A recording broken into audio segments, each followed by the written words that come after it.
नमस्कार. जय वाल्मीकि, जय हिंद. सबका कल्याण हो. आत्मा मालिक.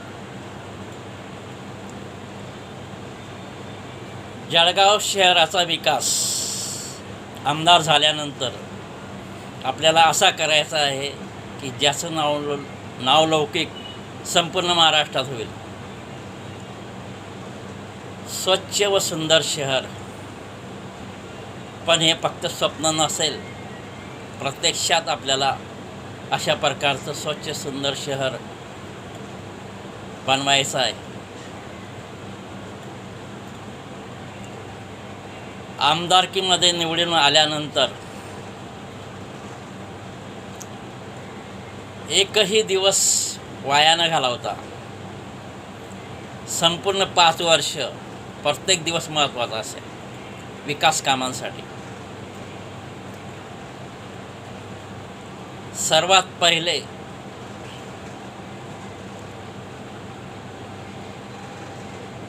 जळगाव शहरामध्ये मुताऱ्या नाही, किरकोळ असतील त्यात पण स्वच्छता नाही. जळगाव शहरात 50 मुताऱ्यांची आपण निर्मिती करू.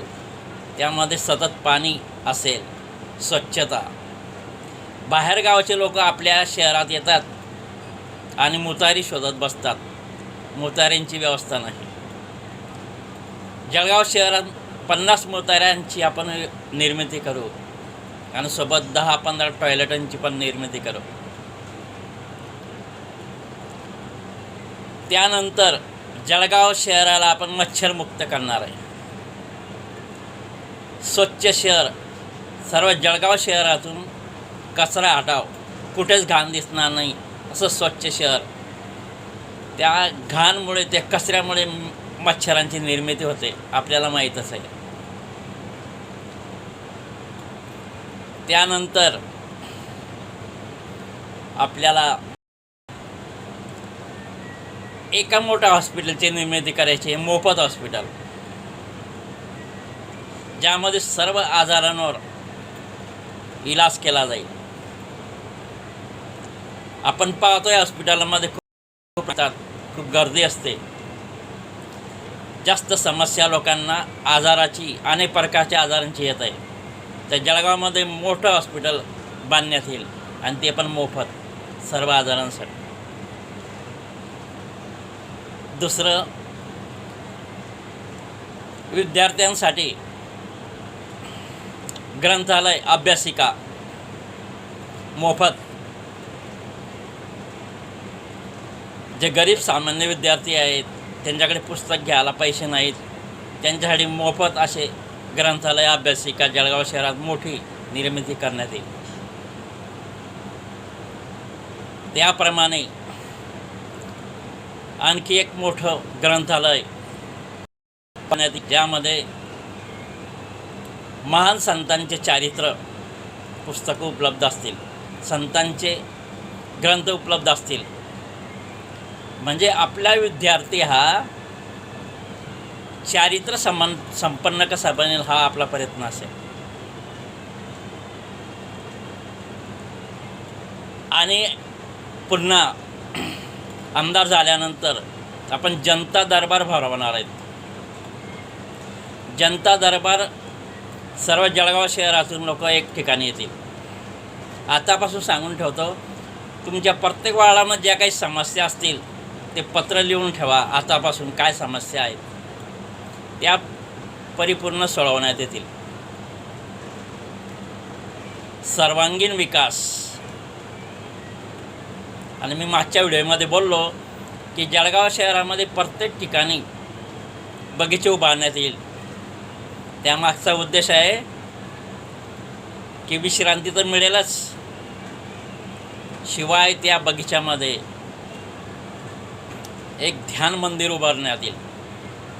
ध्यानचा एक हॉल असेल, त्याच्यामध्ये योगासन, ध्यान आणि संस्कार हे शिकवण्यात येईल. ते मुलांसाठी असो, भगिनींसाठी असो, तरुणांसाठी असो, वयस्कर लोकांसाठी असो, याचीसुद्धा आपण सोय करणार. म्हणजे आपल्याला जळगाव शहराला सर्वांगीण विकासाकडून सुवर्णयुगाकडे घेऊन जायचं आहे. असं सुवर्णयुग की ज्यामध्ये नागरिकांना सर्व सुविधा तर मिळतीलच, पण मन प्रसन्न राहायला पाहिजे.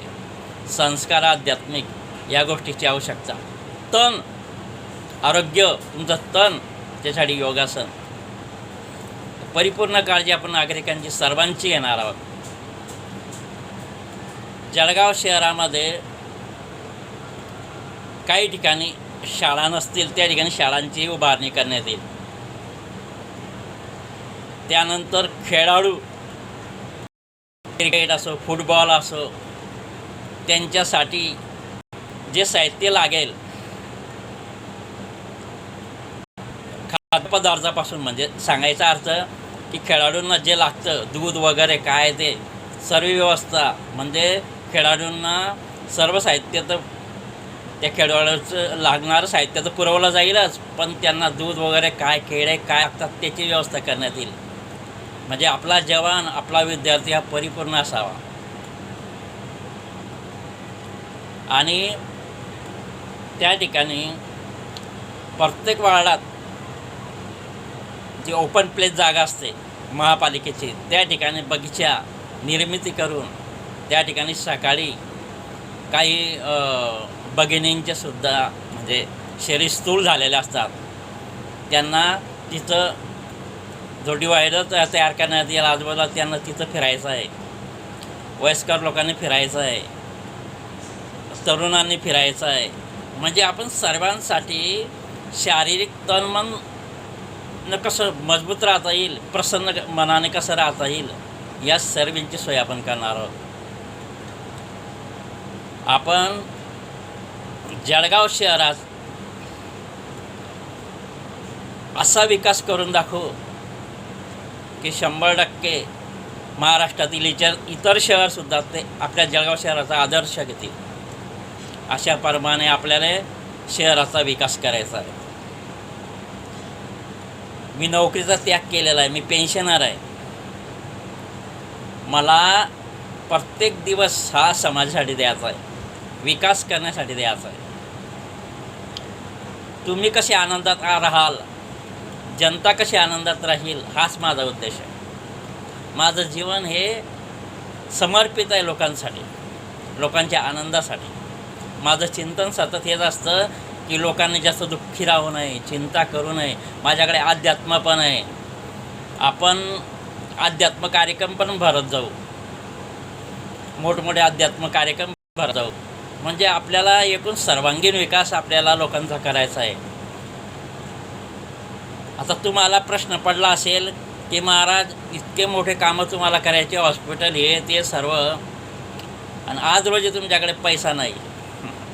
त्याची काळजी करू नका. एकदा आमदार बनलो की आपल्या भारतात खूप दानी लोक आहे. ते दानी लोक वाट पाहत आहे कशाची, की कोणी एखादा चांगला कार्य करणारा कोण व आम्ही दान देऊ शकू. मी आश्रमला पाहिलेलं आहे, आमच्या गुरुदेवांच्या आश्रमला दानी लोक येतात, पण कार्य करणारं जे असतात तिथं ते देण्याचा प्रयत्न करतात. गुरुदेवांकडे खूप दान येतं. गुरुदेवांनी खूप विकास केला. फक्त गुरुदेव ध्यान करताना किती मोठा विकास झाला आहे, किती आश्रमं झाले, किती सोय त्यांनी केली. 17,000 विद्यार्थी तिथं गुरुकुलमध्ये आहेत. असा जगात त्यांचा विकास सर्वीकडे चालू आहे.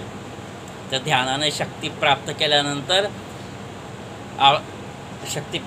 एकच ध्येय असतं, लोकांना कसा आनंद द्यायचा, लोकांचा सर्वांगीण विकास कसा करायचा, हे आपलं ध्येय आहे. आमदार बनण्याच्या मागे आपलं स्वच्छ शहर तर बनेल, सर्व गोष्टी तुम्हाला मिळतील, सर्व सुखसुविधा मिळेल, पण त्यासोबत प्रसन्न आनंदित कसं राहायचं, अध्यात्म ज्ञान पण मिळेल. अशा प्रकारे आता आपण पुढचा व्हिडिओ 10 तारखेला पाहू. तर असे चांगले चांगले व्हिडिओ आपण बनवू आमदारकीसाठी निवडून येण्यासाठी. फक्त तुम्ही तयारीत राहा, प्रसन्न राहा. आपल्याला सर्वांचे प्रश्न सोडवायचे आहे. पुन्हा सांगतो, पत्र तयार ठेवा. तुमच्या वार्डात काय समस्या आहेत, आमदार झाल्यानंतर जनता दरबार भरवल्यानंतर तुमचे सर्व प्रश्न सोडवण्यात येतील. सर्वांनी आनंदित राहा. पुढे दसरा येतो, तुम्हाला दसऱ्याच्या हार्दिक शुभेच्छा. सर्वांचं कल्याण हो. ठीक आहे. धन्यवाद. आत्मा मालिक. जय वाल्मीकि. जय हिंद. सबका कल्याण हो. धन्यवाद.